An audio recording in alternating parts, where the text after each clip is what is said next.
আসসালামু আলাইকুম। Health tips and motivation চ্যানেলের নতুন আরেকটি ভিডিওতে আপনাদেরকে স্বাগত জানাচ্ছি। শুরু করছি একটি নতুন ভিডিও। আজকের ভিডিওটি খুবই গুরুত্বপূর্ণ হতে চলেছে, তাই ভিডিওটি শুরু থেকে শেষ পর্যন্ত দেখার জন্য অনুরোধ রইল।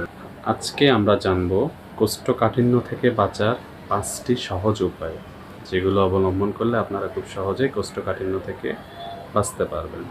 1 নম্বর উপায়টি হচ্ছে পানি বেশি পান করুন। প্রতিদিন অন্তত 8 থেকে 10 গ্লাস পানি খান।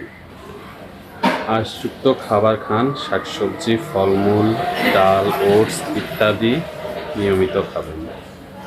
নিয়মিত ব্যায়াম করুন। হাঁটা বা হালকা শরীরচর্চা অন্ত্রকে সচল রাখে। খাবারের নিয়ম মেনে চলুন। অতিরিক্ত জাঙ্ক ফুড, তৈলাক্ত প্রক্রিয়াজাত খাবার এড়িয়ে চলুন। সময় মতো টয়লেটে যান। চাপ পেলেই বিলম্ব না করে টয়লেটে যাওয়া উচিত।